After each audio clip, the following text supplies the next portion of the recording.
Okey, so hari ni kita akan buatkan kutipan data untuk anda semua. Kita akan dapatkan data ortofoto bagi padang di Eastern untuk dua latihan. So stay tune bersama kami akan kongsi. Trimble R10, Trimble R10. Kita akan membuat cerapan bagi tujuan GCP, Ground Control Point, yang akan memberi kita maklumat untuk kedudukan X, Y dan juga Z. Tujuannya supaya maklumat-maklumat tersebut boleh dijadikan sebagai bahan dalam pemprosesan UPE 05 2022. Jumpa dengan kami. No quiero que el tiempo cure, necesito tus heridas de bandera para que cuando me anheles pero dudes sepas que repetirían tropezar con tus dilemas. Me gritaba el corazón que te esperase y la mente suplicaba que me fuera. He intentado tantas veces olvidarte pero sigo aquí delante del papel con mis ojeras. Y aunque se antoje peligroso, vamos a parar nuestros relojes y te invito a un café para ponerme más nervioso y un abrazo que nos dure un infinito. No sé qué será lo mejor pero sí que no puedo elegir a quien quiero. Me olvidé de olvidar este amor, me negué la hoguera de... Okey, Assalamualaikum warahmatullahi wabarakatuh. Okey, apa yang ada kat depan kita sekarang ni? Kita ada GCP. So seperti yang Jaza bawa, sekarang ni kita akan place some GCP around di padang lah. So ini adalah contoh-contoh GCP yang kita ada. Apa yang kita buat cross tengah. So apa sebabnya kita letak cross kat tengah tu, sebab nanti kita akan dapatkan position lah kat ni X, Y, Z dia dengan menggunakan, sama ada menggunakan total station ataupun dengan menggunakan GNSS. So stay tune, kita akan set up sekejap lagi, lepas tu kita collect position. Okay. Haciendo de lo sencillo una tragedia. Ella ya te dañó y se marchó, ¿lo recuerdas? Te hizo el nudo de la cuerda. Tu confianza desierta mientras tú llorabas, solo hay otro que volaba entre sus piernas. No te aferres al pasado, idiota. Sabes que me hiciste una promesa. Ya no escribirías a esas bocas que regresan y se van cuando interesan. Kita nak buat bagi tujuan GCP, Ground Control Point. Alat ini adalah jenama Trimble. Tulisan kat depan ni. Okey, Trimble ini jenis Trimble R10. Trimble ada berbagai jenis Ada yang R8, R6, tapi di install kita menggunakan R10. Di Jabatan Hukum Pertahanan kita guna R8 dan R6 bagi tujuan CRM.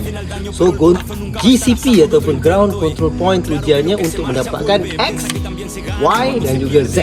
Okey, di situlah kekuatan yang ada supaya kita boleh proses dan we know di mana kita berdiri, where we are standing at that point. Okey, clear.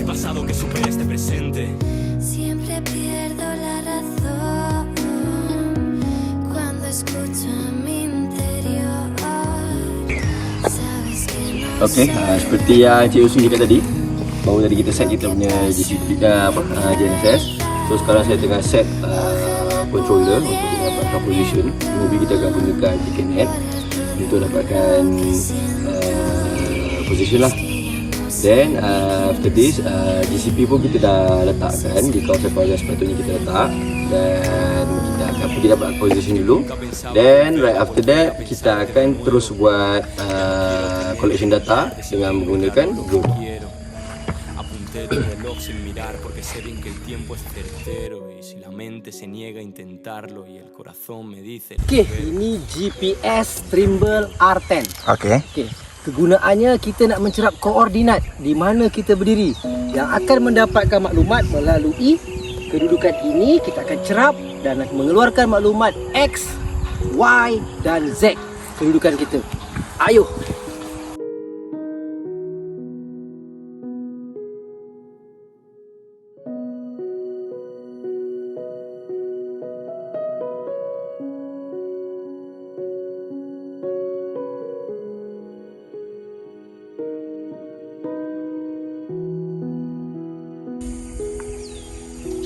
Okey, sekarang kita dah meletakkan kita punya GCP, dan nampak sekarang ada merah dengan hitam ni lah kat bawah. So sekarang kita dah set up kita punya GNSS R10. So kita akan dapatkan position kita untuk kita buat correlation pada image bila kita buat proses data nanti lah. Okey, sekarang kita akan mulakan. Voy ciego de miedo, me niego a admitirlo, pero lo sé bien. No he vuelto a sentir lo mismo, distingo tus labios un año después, echando de menos a solas, pasando las horas sonando un tal vez. Entre líneas escribo un quizás, otra más que me vuelvo a romper. No quiero que el tiempo cure, necesito tus heridas de bandera, para que cuando me anheles pero dudes sepas que repetirían tropezar con tus dilemas. Selesai bagi mendapatkan maklumat untuk mengawal control point GCP bagi nilai X, Y dan juga Z. So, papan ini kita tinggalkan. Papan ini tuan-tuan tengok kita tinggalkan bagi tujuan penggambaran airborne ataupun US daripada udara. Boleh melihat di mana kedudukannya. Kita jumpa lagi. Este amor me negué la obviedad de aceptar que te espero. Siempre pierdo la razón cuando escucho a mi interior. Okay, so kita dah selesai dapatkan position GCP, kita dah letakkan GCP dan sebagainya. So kita akan move to the our main purpose. Kita akan dapatkan collection, kita akan dapatkan data, image data untuk kita buat mapping lah dengan menggunakan drone. So ini kita akan gunakan DJI Phantom 4. Okay, kita Sucedió un corazón sin memoria, contando las historias a medias, dándole vueltas como una noria, haciendo de lo sencillo una tragedia. Okay, sekarang kita dah selesai setup aircraft dan sebagainya. So kita akan pergi ke DJI Go 4 dulu. Kita akan check status. Okay, di mana tuan-tuan nampak sekarang di screen, drone kita letak ke atas padang dan tuan nampak lah. Okay, ini seri serang nampak depan okay. So apa yang ada dekat screen kita sekarang, dekat belah kiri atas ni ready to go GPS. Apa yang perlu kita buat adalah kita kena make sure kita punya atas option atas ni, bar kita ni warna hijau. Dia ada tiga motion lah. Dia ada 3 mode, di mana mode pertama warna merah, maksudnya dia cannot fly. Yang kedua adalah warna kuning, dia akan tulis ready to go kurungan vision, maksudnya dia tak lock by GPS lagi, but it can go fly, dia boleh take off, tapi dengan proper precaution lah. Anda kena nampak lah aircraft anda dan sebagainya. Tapi dengan mode yang ketiga ni, ready to go kurungan GPS, maksudnya kita punya aircraft sekarang dah connected to GPS, which is bila kita take off, kita akan dapat tahu ataupun kita boleh setkan kita punya aircraft tu at certain altitude dengan GPS holding that aircraft. Maksudnya kita akan take off, dan contoh kalau kita setkan aircraft tu pada 1.2 meter, dia akan stick pada 1.2 meter. Okay, dan yang ni adalah apps general untuk DJI. So kita akan go for Pix 4D.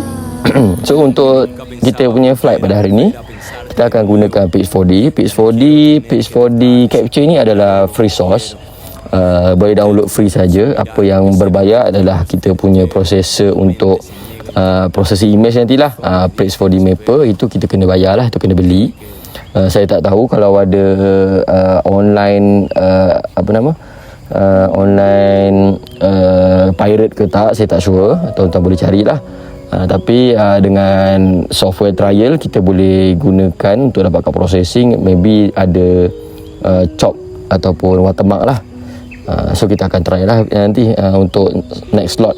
So pada hari ni kita akan pergi ke option kedua, iaitu grid 2D map. So apa beza kat sini, ada polygon, ada grid, ada double grid.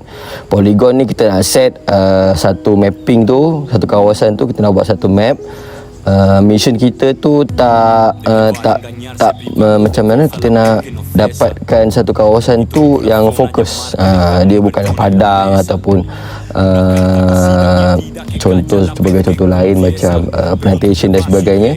Kita nak dapatkan berbentuk lah, maksudnya contoh stadium dan sebagainya kan. Kalau macam grid ni kita lebih sesuai untuk kita buat mapping yang kita tahu segi empat dia, sepadan dia. Maksudnya kita tahu kita nak fly kawasan ni sampai sini, segi empat, contoh 4x4 ataupun 5x5 km dan sebagainya lah.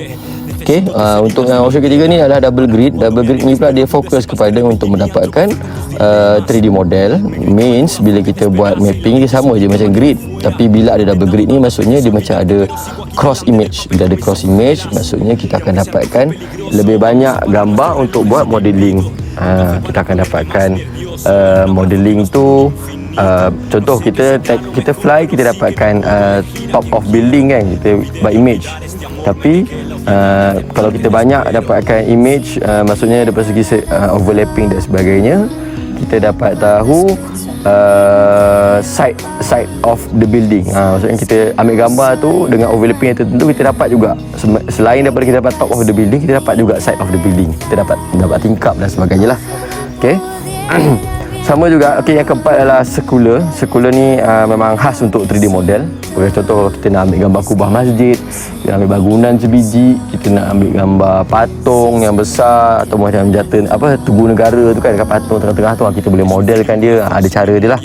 So yang ketiga, yang last sekali adalah free flight. Maksudnya untuk advanced user, maksud tuan-tuan boleh fly suka hati tuan, nak buat waypoint ke dan sebagainya lah. So hari ni kita akan fokus kepada grid. Kita akan buat set kecil je untuk tujuan perprosesan. Kalau nak detail lagi, tuan akan datang lah, khusus akan datang, khusus fizikal. So kita akan belajar daripada A sampai Z lah. So kita akan pergi ke grid. Okay, so yang ni adalah site lama. So kita tekan bucu belah kiri bawah ni ada gambar GPS, kita tekan. Okay, so sekarang kita dekat Padang Instone. So sekarang tuan nampak sekarang ni saya dekat warna biru ni, saya duduk bawah stakar. So aircraft saya depan sikit daripada clearance bumbung. Saya letak tengah-tengah padang sikit. Okay, ni kita punya aircraft lah. Nampak kat situ kan, ada hijau dengan merah tu kan. So saya terangkan sedikit berkenaan dengan kita punya interface kat sini. So dekat belah kanan ni tulis Phantom 4 kamera, ada bateri, then ada satellite, ada 76.32 gig ni adalah memory card. So di belah kiri pula, ni nampaknya saya scroll ni belah kiri ni kan.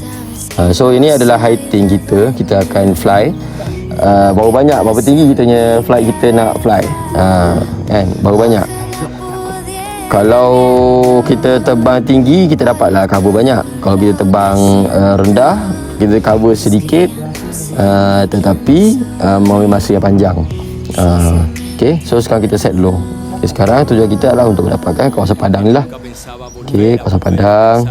Kita boleh simply drag start ni, kita kecilkan dia, alihkan kawasan padang. So tadi kita dah letakkan kita punya GCP kita, area padang bola tampar belah kiri ni, dan juga ada satu di sebelah kot bola jaring ni lah, sebelah kanan tu kan. So kita akan buat kat sini lah. So kita akan buat sekejap ya, sebab kita nak fokus pada pemprosesan data nanti. Tak nak banyak ambil data, sebab kalau kita lagi banyak data, lagi banyak masa proses kita. So kita akan fly. Kita buat dalam lingkungan 50 meter lah. Okay, kenapa saya pilih 50 meter? Sebab saya beranggapan di sekeliling saya ni, bila saya punya aircraft take off, means aircraft saya takkan langgar apa-apa dalam altitude 50 meter. Contoh saya ambil bangunan kat sebelah kiri atau kanan ni lah kan, belakang kita ni, clearance selalu satu bangunan, satu tingkat ada dalam 3 meter lebih kan. So bangunan tu pula ada 3 tingkat. So 3 tingkat, 3 kali 3 9 meter, betul, 9 meter.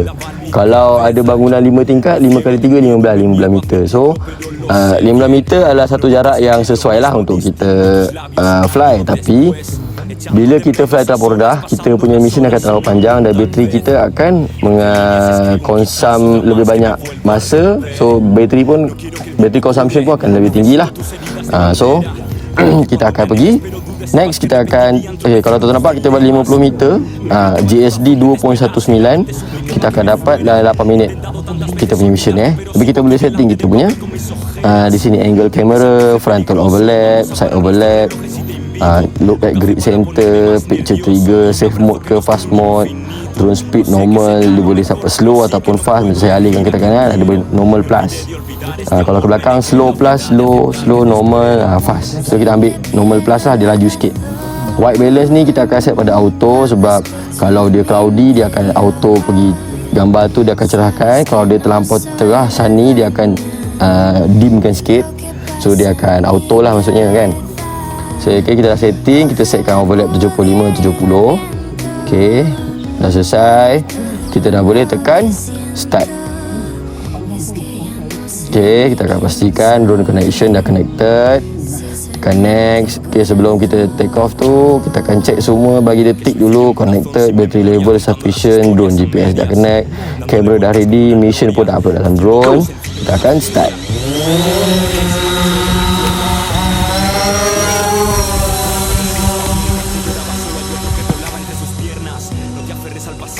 Mantap habis guys.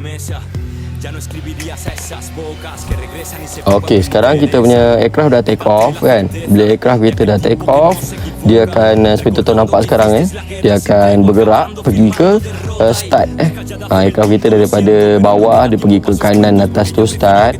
So dekat sini kita boleh tekan belah kanan atas kamera ni. Kita boleh tengok, kita boleh view kita punya aircraft kita tengah buat apa sekarang. Dia tengah snap. Nampak tu.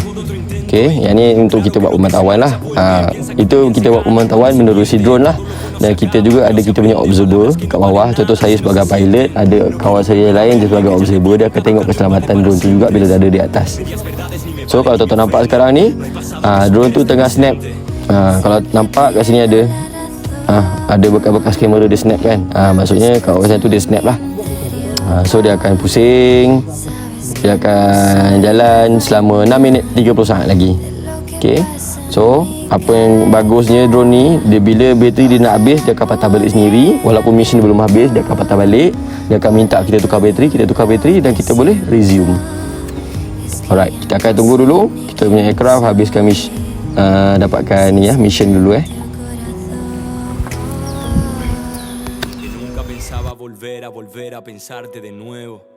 Ya no quiero tener que dudar de si tengo claro lo que quiero.